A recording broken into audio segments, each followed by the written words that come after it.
설교와 이어서 우리가 잠잠히 하나님만 바라라 하는 말씀으로 은혜를 나누고자 합니다.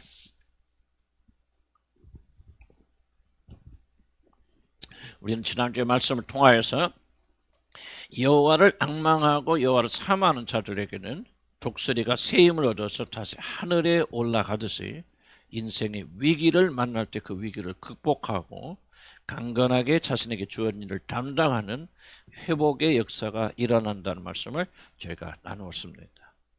근데 그러한 일이 일어나기 위해서는 우리들이 먼저 세상의 허무함을 깨달아서 세상의 모든 것을 다 가져보아도 쓸모가 없고 허무한다는 사실을 깨닫고 하나님 세상을 사랑하거나 의지하는 일을 멈추고 동시에 여호와 하나님이 얼마나 위대하시고 광대하시는가, 얼마나 크고 귀한 사랑으로 나를 사랑하시는가를 깊이 깨달아서 용기를 내어서 인생의 위기가 닥칠 때마다 중요한 결단을 내리고 그것을 돌파해야 된다라고 저는 또한 말씀을 드렸습니다. 우리 믿음의 사람들은 바로 이 결단을 통하여 죽음을 넘어서 부활의 영광을 우리 체험하게 됩니다. 물론 이것은 결코 쉬운 일이 아니라고 저는 말씀을 드렸습니다. 주님과 함께 인생의 위기를 통과할 것을 결단하는 것은 마치 독수리들이 죽음을 앞두고 내가 이대로 그냥 죽을 것인가, 그렇지 않으면 다시 한번 생명을 얻어서 날아오를 것인가를 결단하고 살기로 결단했다면 자신의 털과 깃털과 부리를 부러뜨리고 발톱을 다 뽑아낸 피가 철철 나면서 그런 과정을 되풀이하여서 자기 몸에서 새 깃털과 새 부리와 새 발톱을 얻어 다시 살듯이 이제 인생의 위기를 만났을 때 아니다, 나는 굴복하지 않고 통과하고 이기고 승리하겠다고 결단하는 것은 이런 고통을 경험해야 되는 쉬운 일이 아니라고 하는 것을 말씀드렸습니다. 그러나 참되게 살기를 소망하는 자들은 이런 인생의 위기가 올 때마다 도망가지 않고 죽음의 과정을 피하지 아니하고 통과함으로 하늘을 향하여 힘차게 날아오르게 될 것입니다. 그렇기 때문에 우리 그리스도인들은 삶의 위기를 만날 때마다 세상적인 것으로 도망가거나 세상적인 것으로 해결하려고 하지 말고 여호와 하나님만을 묵묵히 잠잠히 바라야 됩니다. 거기서 새 날개와 새 부리를 받아서 하늘을 향하여 힘차게 비상하여야 됩니다. 우리 그리스도인들은 고통이 무서워 물만 찔끔거리다 결국 죽어가는 그런 비참한 삶을 살도록 부름받은 자들이 아닙니다. 우리 모두는 나이를 불문하고 하나님만이 누리시는 영원한 생명을 누리도록 영원전에 여러분 태어나기 전에 하나님의 선택을 받은 왕같은 제사장들이 오늘 이 자리에 앉아 계신 여러분들입니다. 그러므로 우리들에게 가장 부끄러운 일은 가난하고 병들고 못 배운 것이 아니라 하나님께서 원하시는 삶에 미달하는 삶을 사는 것이 우리 그리스도인들에게는 가장 부끄러운 일이라는 사실을 잊지 말기 바랍니다. 우리들이 인생의 위기에 굴복하지 않고 승리자의 삶을 살려면은 그 무엇보다도 인생의 작고 큰 위기마다 그것이 아무리 작게 보여도 하나님을 앙망하는 법을 배워야 됩니다. 이 일에 실패한다면 우리들은 영적으로 매우 비참한 삶을 살게 될 것이고 세상 사람들과 아무런 차이가 없는 실패한 그리스도인이 될 것입니다. 그런데 이런 승리자의 삶을 시작하려면 먼저 여호와를 앙망한다고 하는 것이 무슨 뜻인가를 우리가 알아야 됩니다. 우리들의 삶에서 어떻게 여호와를 앙망하는 일을 매일의 삶 속에서 실천할 수 있겠는가? 오늘 19절에 보면은 하나님은 여호와를 앙망하는 자들이 먼저 돌이켜 조용히 있으라고 19절에서 그렇게 명령합니다. 물론 이것은 우리들이 아무것도 하지 않고 그냥 감나무 밑에 누워 있어서 그것도 그냥 잘 익은 홍시가 자기 입에 싹 하고 들어오기를 기다리는 그런 게으른 사람이 되라 하는 뜻은 아닙니다. 적잖은 자들이 하나님을 신뢰하고 가만히 있으란 이 말을 게으름의 변명으로 삼는데 그것은 성경을 철저하게 잘못 해석하는 것입니다. 그렇다면 조용히 여호와를 잠잠히 바라라, 조용히 잠잠하게 있으라는 말은 도대체 무슨 뜻인가? 여러분 조용히 잠잠히 있으란 말은 오직 하나님만 바라고 의지하기 때문에 그 위에 자신이 의뢰하고 의지하는 모든 것들을 다 버리고 포기하여야 된다. 다른 것을 붙잡아서는 안 된다고 하는 그런 뜻입니다. 자신을 스스로 건지기 위해서 행하는 모든 인간적인 노력들을 중단하고 자기 자신의 모든 소망을 하나님께 둬야만 한다. 그런 뜻입니다. 하나님께 올인하여서 하나님께 역사하셔서 자신을 건져주시기를 간절히 올인하며 기다린다고 하는 그런 뜻입니다. 하나님의 구원을 그 무엇보다도 앞세우며 간절히 바란다고 하는 뜻이 하나님을 앙망한다고 하는 뜻입니다. 한번 생각해 보시기 바랍니다. 여러분을 사랑하는 사람이 큰 사고가 일어나서 지금 의사들이 여러분이 사랑하는 사람을 수술하고 있습니다. 그럴 때 여러분은 무엇을 하십니까? 내가 사랑하는 사람을 살려달라고 울고불고 발버둥을 칩니까? 그렇지만 의사들 멱살을 잡고 수술 잘하라고 고래고래 지르면서 병원을 다 뒤집어 놓습니까? 아닙니다. 대기실에서 아마 두 손을 모으고 의사들이 사랑하는 사람을 잘 수술할 수 있도록 기도하면서 잠잠히 의사들이 수술을 잘 마치도록 간절히 기다릴 뿐입니다. 모든 소망과 모든 초점을 의사들에게 맡기면서 달리 할 수 있는 것이 아무것도 없기 때문에 모든 소망과 소원을 의사들에게 고정시키고 바라보는 이런 마음으로 여러분의 인생의 위기 때에 여호와를 앙망하라 그런 뜻입니다. 우리 지연이 오늘 또 보니까 그냥 키가 얼마나 커가지고 엄마 어깨로 넘어가는데 우리 지연이가 미숙아로 태어나서 엄마가 젖도 주지 못하고 제가 그때 보니까 안아보지도 못하고 인큐베이터에서 24시간 이게 사람인지 올챙이인지 개구리인지 알지 못한 모습으로 지날 때 우리가 그것을 안타까워했지만 우리들이 할 수 있는 것이 무엇이 있었습니까? 사랑하는 지연이 아빠 엄마가 아들에게 하여 줄 것이 무엇이 있었습니까? 그래서 하나님께서 자비를 베풀어 주셔서 아이들을 살려주시고 의사들이 최선을 다해서 아이들의 건강을 회복시키고 자라나게 할 수 있도록 간절히 바라는 것 외에는 우리들이 아무것도 할 수가 없었을 것입니다. 비록 바로 이런 자세로 하나님을 바라고 의지하고 의존하는 것. 인생의 위기 때마다 아니다 내가 해결할 거야 내 방식으로 해결할 거야 그리고 뛰어다니는 것이 아니라 하나님만이 이 문제를 해결해 줄 수 있습니다. 그렇게 잠잠히 묵묵히 하나님을 바라고 기대하는 마음의 상태를 가리켜서 여호와를 앙망한다고 그렇게 말하는 것입니다. 여호와를 앙망하는 것의 시작은 바로 자신의 모든 운명이 하나님께만 달려있다. 이 인생의 위기에서 나를 건지실 분은 오직 하나님 한 분이야 라고 굳게 믿기 때문에 자신의 모든 것을 그분에게만 올려놓고 즉 하나님께 올인하여서 그분의 구원을 간절히 사모하는 그런 상태를 가리켜서 여호와를 앙망한다 그렇게 말합니다. 저도 우리 가정에 문제가 있고 어려움이 있고 아무런 소망이 없을 때 하나님께 그렇게 만들어 주셨습니다. 하나님을 바라는 것 외에는 아무것도 할 수 없는 그 상태가 되어졌을 때 저는 확실히 기억합니다. 그때 하나님께서 우리를 구원하여 주셨습니다. 그럼 다윗이 밧세바라는 여인을 범하고 그의 남편 우리아를 전쟁의 최전선에 보내서 죽게 만들었을 때 그는 자기 자신의 죄를 애타게 회개하면서 뭐라고 말합니까? 내가 죽게만 범죄하였나이다 하는 정말 아리송한 그런 비정상적인 고백을 합니다. 왜 다윗은 한 여자를 범하고 그 남편을 죽인 살인을 저지르고 뻔뻔하게도 내가 하나님께만 범죄하였다 그렇게 말하였습니까?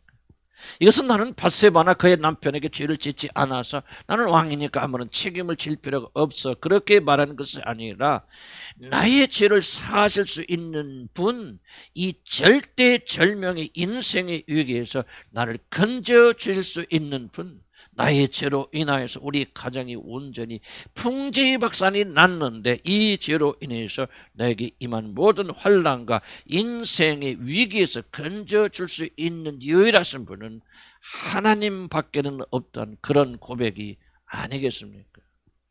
전에 설교했듯이 다윗은 이렇게 말합니다. 죄악이 나를 이겨 싸우니 이제는 하나님이 나의 죄를 사실이라 고백하였던 것도 같은 맥락입니다. 나에게는 내 죄를 이길 아무런 힘이 없사오니 하나님이여 나를 불쌍히 여겨 주시옵소서. 나는 너무나 큰 죄이고 너무나 많은 죄를 지어서 나는 하나님이 나를 불쌍히 여겨 주시는 것 외에는 내가 어떤 기댈 언덕이 없는 사람이 없느니 하나님이 나를 불쌍히 여겨 주시옵소서. 바로 이것이 여호와를 앙망하는 것이라 그 말입니다. 나에게는 하나님밖에는 없습니다. 내 모든 운명은 하나님에게 달려 있습니다. 바로 이것이 하나님을 앙망하는 시작입니다. 시편 73편 25절의 시인은 이렇게 말합니다. 하늘에서는 주 외에 누가 내게 있으리요. 땅에서는 주밖에 내가 사모할 자가 없나이다. 이게 바로 하나님을 앙망하는 것입니다. 우리 사랑하는 하나님의 자녀들이여, 한번 가슴에 손을 넣고 여러분 솔직하게 깊이 생각해 보시기 바랍니다. 여러분은 인생의 위기 때 어디로 달려가십니까? 여러분 하나님을 의지하여 이렇게 간절히 하나님을 바라보고 앙망하십니까? 하나님이 여러분의 진정한 유일한 피난처시요 안식이며 구원이십니까? 그런데 오늘 성경의 배경이 되는 이스라엘 백성들은 그렇게 하지 않은 것 같습니다. 오늘 성경 본문은 강한 나라들로부터 침략을 받아서 예루살렘이 함락이 되고 모든 것을 빼앗기고 죽임을 당한 그런 위기에서도 이스라엘 백성들은 하나님을 앙망하지 아니하고 어떻게 하면 내가 살 수 있을까? 어떻게 하면 도망갈 수 있을까? 그렇게 생각하고 말을 타고 빨리 도망가자. 그러나 거기서 멸망당한 자들을 뒤돌아보시며 하나님께서 한탄하시는 그런 내용입니다. 이들은 인생의 위기 때에 무엇을 하였습니까? 누구에게 달려갔습니까? 하나님은 선지자를 통하여 돌이켜 조용히 있으라, 내게 나오라, 회개하고 돌이켜서 조용히 있고 잠잠히 나를 바라라고 간절히 그들에게 말씀하시고 호소하였지만 이들은 듣지 아니하였습니다. 16절에 보면 이런 말씀이 있습니다. 아니라 우리가 말 타고 도망하리라. 인생의 위기 때 하나님께 나가서 하나님을 잠잠히 바라는 그런 대신에 우리는 말이 있으니 말을 타고 빨리빨리 도망가리라. 아무리 적군이 쳐들어와도 우리에게는 아주 빠른 말들이 있으니 그것을 타고 멀리 도망하면 어찌 그들이 우리를 쫓아서 죽이고 멸망시키겠느냐. 아니라 우리가 하나님만 바라보고 잠잠히 바라보는 그런 멍청한 삶을 살지 아니할 것이다. 우리는 우리들이 가지고 있는 모든 수단과 방법을 다 동원해서 우리의 위기를 우리의 힘으로 극복하겠다. 그렇게 말하고 말 타고 도망갔던 것입니다. 그런데 우리들은 어떠합니까? 우리는 그들과 다릅니까? 우리는 인생의 위기 때 도대체 이런 무엇을 하십니까? 평소에는 하나님을 잘 신뢰하고 믿는다 고백하는 이 목사지만 인생의 큰 위기가 다가오면 나는 어디로 달려가고 있습니까? 심각한 질문을 우리는 던져야 될 줄로 봅니다. 독수리가 살기를 결단하고 자신의 모든 것이 부서지는 고통 속에서 새롭게 되는 부활의 길을 선택하는데 도대체 우리들은 인생의 위기 때 어떠한 길들을 여러분 선택하십니까? 혹시라도 이스라엘 백성들처럼 여기 있다가는 우리가 다 죽는다, 우리가 스스로 살 길을 찾자, 그래서 빠른 빨들을 타고 도망가지는 않습니까? 현대인들이 중독에 빠지는 큰 이유는 현대인들은 옛날 사람들처럼 자신의 힘으로 해결할 수 없는 큰 문제에 부딪혔을 때 그것과 더불어 싸우는 전투력이 현저하게 떨어졌기 때문입니다. 그래서 싸우는 대신에 인생의 위기를 잠깐 잊게 만들어주는 중독에 깊이 빠집니다. 현대인들이 인터넷 중독이 됐건 성 중독이 됐건 술, 담배 중독이 됐던 중독을 다 가지고 있는 이유는 현대인들이 현저하게 과거 사람들에 비해서 무기력하기 때문에 그렇습니다. 약해질 대로 약해진 현대인들은 더 이상 싸우지 못합니다. 그래서 어둠 있고 인생의 위기 있을 때 중독으로 도망을 칩니다. 말 타고 예루살렘에 도망을 치면 살 줄 알고 도망을 했던 그들처럼 오늘 현대인들은 중독으로 도망가 문제를 잊어버리고자 애씁니다. 그래서 현대인들은 온갖 종류의 중독에서 헤어나지 못하고 있는 것입니다. 저도 사실 어렸을 때 그랬습니다. 어렸을 때 교회 가면 매일 사람들이 싸우고 다투고 소리 지르고 정말 나는 수치스럽습니다. 하나님 믿는 것이, 하나님 따르는 것이, 목사의 자녀라는 것이 얼마나 수치스러운지 모릅니다. 그리고 충격을 엄청나게 많이 받았습니다. 저는 그럴 때마다 저는 하나님께 달려가지 않았습니다. 물론 그때는 제가 하나님을 몰랐기 때문에 그렇지만 하나님께 달려가지 않았습니다. 나는 그 아픔이 있을 때마다 영화를 보았고 드라마를 보면서 내 인생의 아픔으로 도망가서 그 영화나 드라마에 나오는 그 아름답고 행복한 모습 속에 잠시 빠져들어가서 내 현재 삶의 고통을 잊어버렸습니다. 그래서 저는 인생의 좋은 아주 많은 좋은 것들을 빼앗겨 버리고 마는 것입니다. 그런데 하나님은 인생의 위기 때 도망하지 말라라고 말씀하십니다. 거기 있어서 잠잠히 나의 구원을 사모하라고 그렇게 말씀하십니다. 하나님을 신뢰하고 잠잠히 폭풍 가운데 머물러 있으라고 주님이 말씀하십니다. 그런데 대부분의 사람들은 아니라 우리들이 말 타고 도망가리라 하면서 하나님을 신뢰하고 하나님의 구원을 기다리는 대신 세상적인 것으로 도망을 칩니다. 돈이라는 말을 타고 인생의 위기를 벗어나려고 합니다. 나는 몸이 건강하니 더 열심히 일하면 돼. 건강이란 말을 타고 열심히 도망을 칩니다. 나를 이해해주고 사랑하는 남편만 있으면 되지. 하나님을 신뢰하는 대신에 사랑, 가정의 행복이란 말을 타고 멀리 도망을 갑니다. 나는 우리 교회를 떠났던 어떠한 자매가 금방 생각이 납니다. 그렇게 열심히 하나님을 믿던, 부르짖고 어려울 때 매달렸던 그 친구가 이제 가정이 안정이 되고 남편이 벌이가 이제 안정되어지니까 이런 말을 하고 교회를 떠났습니다. 나는 이제 남편 안에서 안식을 취하기 원합니다.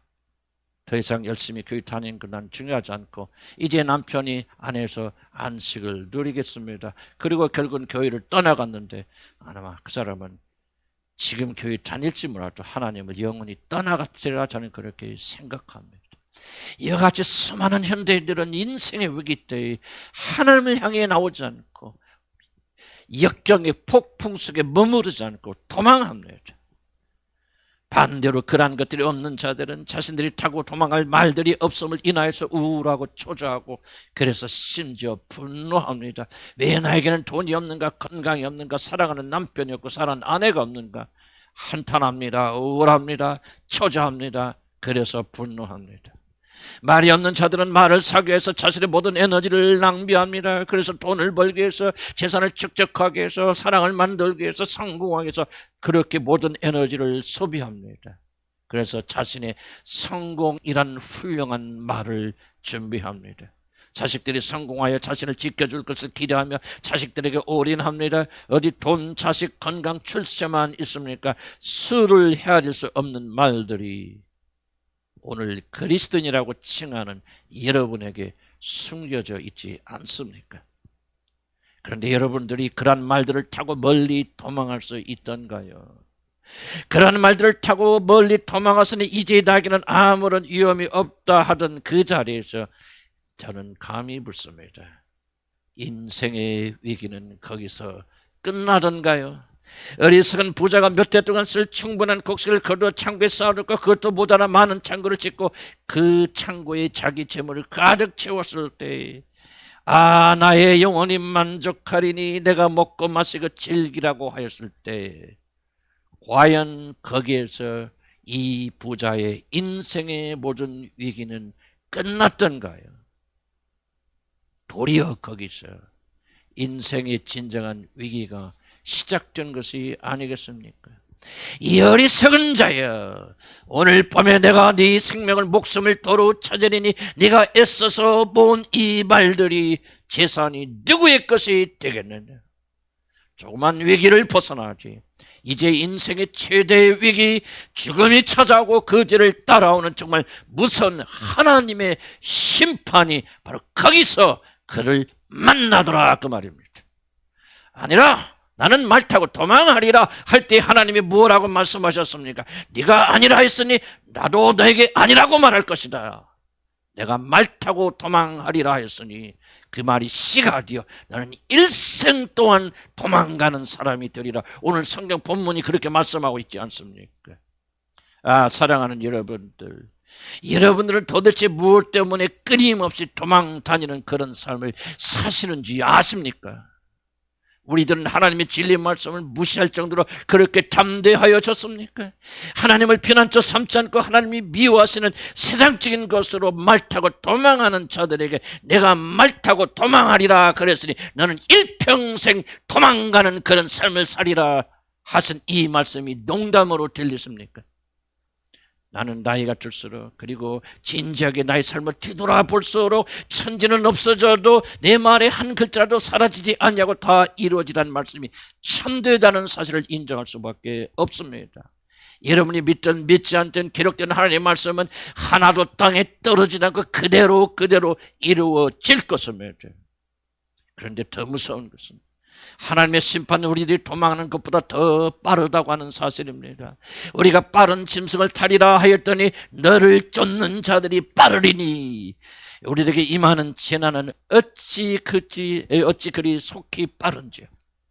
우리들이 여기에 가면 인생 위기가 지나리라, 우리가 저것을 하면 안심하리라 그렇게 생각하지만 우리들이 그것에 하기도 전에, 여러분의 성공이 이루어지기도 전에 여러분을 심판하신 하나님의 손길은 이미 그곳에 와 있지 않던가요? 우리들이 안전하다 할 때 임하는 재난이 어찌 그리 속히 빠른지요?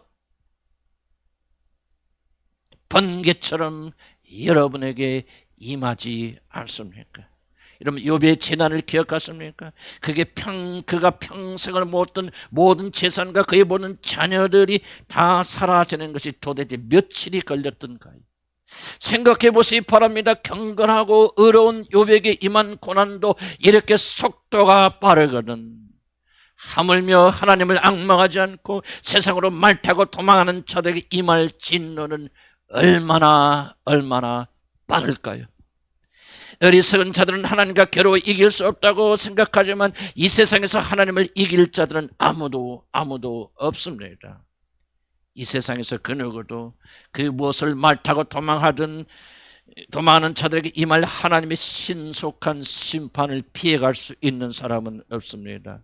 날아오는 재난을 피하여 숨을 수 있는 사람은 단 한 명도 존재하지 않습니다. 그런데 재난만 임하는 것이 아닙니다. 우리들이 더 무서운 심판은 반드시 피해야 되는 더 중요한 이유가 있습니다. 17절에 뭐라고 말합니까? 한 사람이 꾸짖은즉 천 사람이 도망하겠고 다섯이 꾸짖은즉 너희가 다 도망하리라 그렇게 기록하고 있습니다. 여러분, 무슨 뜻입니까? 우리들이 약해진다고는 그런 뜻입니다. 인생 위기 때마다 하나님과 함께 그것을 싸워 이기는 것이 아니라 도망을 다니는 자들은 이제 약해져서 조그만 시험이 와도 두려워하고 초조하고 불안하고 그래서 분노하고 자신 안에 있는 속사람이 한없이 약하여지니 이제 하나님을 앙망하지 않고 세상의 말을 타고 도망하는 자들은 바람만 불어도 넘어지는 그런 허약한 사람이 되어지더라. 그래서 이것 때문에 넘어지고 저것 때문에 넘어지고 이것 때문에 속상하고 저것 때문에 불이 일어나고 그래서 마음의 평강은 다 사라져버리고 항상 쫓기는 그런 삶, 항상 두려워하는 삶, 항상 도망가는 그런 삶을 살게 된다는 뜻입니다. 하나님을 떠나 세상을 의지하고 세상의 것으로 자신의 말을 삼아 인생의 위기 때마다 도망을 하는 자들은 약해져서 인생의 그 어떤 시련도 이기지 못하고 넘어지고 자빠지고 그러다 결국은 멸망을 당하게 되는 것입니다. 한마디로 하나님을 앙망하지 않고 세상을 의지하는 자들은 모든 것을 잃게 되어진다고 성경은 말합니다. 17절에 뭐라고 말합니까? 거기서 살아남는 자들은 아주 적을 것이다. 마치 산 정상에 올라가면 깃발 하나 썰렁하게 남아있듯이 삶의 위기에서 여호와를 사모하지 않고 앙망하지 않는 자들 중에서 살아남는 자들은 극히 적을 것이라고 경고하고 있는 것입니다. 살아남으려고 하나님도 버리고 세상의 것들을 말삼아 멀리 달려 비하지만 무엇인가 이룬 것 같아서 이제는 살았구나 그렇게 안심하지만 하나님은 여러분이 도망하기 위해서 일평생 모았던 모든 것들을 순식간에 한순간에 쓸어버리니 산 정상에 꽂혀있는 몇 개의 깃발처럼 모든 것을 잃게 됩니다. 저는 제 일생에 안디옥교회 심호하면서 한 충격적인 사건을 목격했는데 이 전주에서 가장 유명한 건축사 엄청나게 돈을 많이 벌어서 그분이 신앙이 없는 분인데 암에 걸려서 죽어가는 그래서 마지막 순간에 하나님이라도 믿으면 살 수 있을까 그래서 교회에 나오기 시작했고 그분은 아파서 못 나오니까 아이들과 아내가 왔는데 꼭 신방을 해달라서 그곳에 갔습니다. 얼마나 좋은 집인지요. 그냥 옛날에 고대 주택인데요. 그 옛날에 임금님이 살았던 그런 집같이 그렇게 해놓고 사시더라고요. 젊은 건축사입니다. 저도 건축가를 나왔기 때문에 공통점에서 잠시 이야기를 나눴습니다. 일생 동안 노력하고 헌신하여서 그 많은 부를 이루고 성공하였지만 이제 죽음이 그에게 덮치니 그는 모든 것을 잃고 신앙을 가지지 못했습니다. 결국은 몇 달 후에 세상을 떠났던 것이 지금도 기억이 납니다. 하나님을 앙망하지 않고 세상으로 내려간 자들, 애굽을 피난처로 삼아 세상에 몸을 숨기고 있는 자들은 인생의 위기 때 그들이 그렇게 사랑하고 자랑하던 건강을 잃을 것이고 그렇게 살아가던 돈을 잃을 것이고 자식이 크게 실패할 때 급속도로 그들은 무너질 것입니다. 그러나 여호와 하나님만을 간절히 바라는 자들은 그들이 당하는 고난을 통하여서 무너지는 것이 아니라 사라지는 것이 아니라 깃털이 생기고 새 발톱이 솟아나고 새 뿌리가 나와서 힘차게 날아오를 것입니다. 여호와를 앙망하는 자들은 새 힘을 반드시 얻게 되어질 것입니다. 우리는 인생의 위기 때마다 그렇게 큰 문제는 아닐지 모르지만 매일 부딪히는 작은 문제를 만날 때마다 매 순간마다 내가 말을 타고 도망을 할 것인지 그렇지 않으면 깃털을 뽑히는 고통을 피하지 아니하면서 여호와를 앙망하는 사람이 되어질 것인가를 여러분 결단하여야 됩니다. 이 결단이 쌓여서 여러분을 멸망으로 이끌든지 생명으로 이끄는 견인체가 될 것입니다. 저는 며칠 전 사무실로 나오는데 아침에 아내가 어떤 이야기를 저한테 하였습니다. 물론 아내의 모든 말은 사실 다 정당한 말이고 틀린 말은 하나도 없는 말인데도 불구하고 이상하게 그 말들이 나를 괴롭히기 시작했습니다. 사무실에 나와서 내가 하나님의 말씀을 준비해야 되는데 아무것도 할 수가 없었습니다. 그냥 하루 종일 멍하니 실상한 사람처럼 그렇게 시간만 보냈습니다. 오전도 그랬고 오후 4시까지 그랬습니다. 도대체 무엇 때문에 그렇지? 내가 무슨 잘못한 것도 아니고 잘못한 말도 아니고 화를 낸 것도 아니고 그래서 생각을 해봤습니다. 이것이 내 안에 있는 어떤 문제가 지금 건드려진 것이구나. 아내의 문제가 아니고 내 문제구나. 무엇인가 내 마음속에 아직도 남아있는 것들이 있어서 날 이렇게 붙잡고 있구나 하는 그런 결론을 내리게 되어졌습니다. 그래서 가만히 생각해 보니 아내의 말이 좀 부정적인 말이 있었겠죠. 아내의 말이 바로 내 자신 안에 남아있는 두려움, 혹시라도 둘 사이에 어떤 문제가 일어난다면 옛날처럼 그 지옥 같은 삶으로 되돌아가지는 않을까. 내가 어렸을 때 교회에서 받은 그 충격, 정말 지옥 같은 그런 삶을 살았는데 그 충격으로 다시 돌아가지 않을까 하는 두려움이 아직도 내 마음 안에 있다는 것을 하나님께서 조명해 주셨습니다. 아내가 한 말은 단지 내 안에 있는 두려움을 건드렸을 뿐이기 때문에 이것은 아내와 아무런 상관이 없는 내 싸움이고 내 전쟁이라는 것을 깨닫고 하나님께 이 사실을 고백하였습니다. 바로 이 시점에 우리가 매일 매 순간마다 내려야 되는 결단의 시간입니다. 죽지 않기 위하여서 그런 고통과 아픔을 느끼지 않기 위해서 다시 말 타고 내가 도망할 것입니까? 과거처럼 또 중독에 빠져서 인터넷을 붙잡고 있고 시간 허송하고 또 아내에게 책임 전가하고 분노하면서 내가 말 타고 도망할 것인가? 그렇지 않으면 용기를 내어서 내가 참고 견디고 털이 뽑히고 부리가 부러지는 아픔의 길을 선택하면서 여호와 하나님만을 앙망할 사람이 될 것인가, 그래서 내가 다시 날아오를 것인가를 결단해야 되고, 중요한 사실이 이겁니다. 이 조그만 결단들이 결국은 우리 전체를 바꾸어서 하나님을 향해 가거나 멸망으로 향해 나가는 그런 사람으로 만든다는 사실입니다. 물론 저는 후자의 길을 택했습니다. 아내에게 책임 전가하지 아니하고 아무런 잘못도 없지만 그러나 내 분노와 내 속에 있는 이런 그 불편한 것들을 아내에게 뒤집어 쓰지 아니하고 결코 아내에게 복수하거나 심지어 내 아픈 감정조차, 이런 싸움이 있다는 사실조차 나는 아내에게 말하지 않고 그냥 넘어가기로 침묵을 선택하였습니다. 그래서 그 대신 내가 뒤로 숨지 아니하고 아내를 더 사랑하고 더 친절하고 아내를 더욱더 열심히 섬길 것을 다짐하고 나는 저녁에 들어왔습니다. 나는 말을 타고 도망가는 대신에 하나님을 앙망하는 길을 걷기로 선택한 것입니다. 그래서 용기를 주시도록 기도를 드렸고 집에 들어와서 우리 반가이 맞이하는 아내에게 뽀뽀를 하여주고 이 일조차, 내면의 내 갈등조차 아내에게 언급하지 아니하였습니다. 대신 기쁜 마음으로 대화를 나누었습니다. 물론 쉬운 일은 아니었습니다. 내 육신은 그 반대의 길을 걷고자 그 순간에서 내 안에서도 꿈틀거리는 것을 나는 느꼈습니다. 그럴 때마다 저는 육신의 깃털 하나를 뽑으면서 또 새롭게 결단하고 또 결단하였습니다. 제게 역사하신 하나님 우리 아내에게 똑같이 역사를 하셨다고 그렇게 믿습니다. 그래서 우리에게 똑같은 사랑을 부어주셨습니다.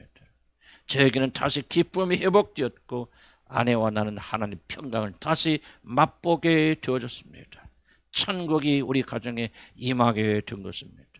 그럼 만약 제가 아픔을 맛보길 두려워하여서 내 안에서 무엇이 있는지 잘 모르고 내가 두려워하는 것이 무엇인지 모르고 아내가 나를 건드렸구나, 나를 못 살겠구나, 저놈의 승질, 이런 식으로 생각하고 아내에게 책임 전가하고 아내를 못 살게 굴고 보복하고 복수했다면 우리 가정에는 다시 어둠이 지배하였을 것입니다. 그러나 의로운 길을 선택하였을 때 하나님은 새 힘을 우리들에게 공급하여 주셨습니다. 여호와를 앙망하는 자들에게는 하나님은 새 힘을 주십니다. 오늘 본문은 이렇게 결론을 내립니다. 여호와께서 기다리시나니 이는 너에게 은혜를 베풀려 하십니다. 여호와 하나님 무엇 하시나? 기다리시나니, 기다리셨다가 여러분에게 은혜를 베풀려고 하나님은 기다리신다고 말합니다. 적은 결단, 적은 헌신을 가지고 여호와를 앙망하는 자들에게 은혜를 주시기 위해서 오늘도 하나님은 여러분을 기다리고 계신다는 사실을 잊지 않기를 나는 주의 이름으로 간절히 축복합니다. 그러나 하나님을 앙망하지 않고 여러분 이런 조그만 순간순간의 결단의 순간에 말을 타고 멀리 도망하려는 자들에게는 다시 중독으로 돌아가고 분노로 돌아가고 옛날의 습관으로 돌아가서 그 아픔으로 피하고 도망가는 자들에게는 여러분이 그것에 도착하기 전에 이미 벌써 멸망의 심판이 여러분을 기다리고 있을 것입니다. 우리 사랑하는 하나님의 자녀들이에요. 여러분은 어느 길을 가시겠습니까? 큰 것, 위대한 것이 아니라도 매일매일의 이 조그만 선택의 순간에 여러분은 어떤 것을 선택하시겠습니까? 말을 타고 멀리 도망하시겠습니까? 그렇지 않으면 여호와 하나님을 앙망하는 길을 선택하시겠습니까? 한 가지 확실한 것은 여호와를 앙망하는 자들에게는 독수리가 날겠지만 하늘을 오른 새 힘을 주실 줄로 믿습니다. 기도하십시다.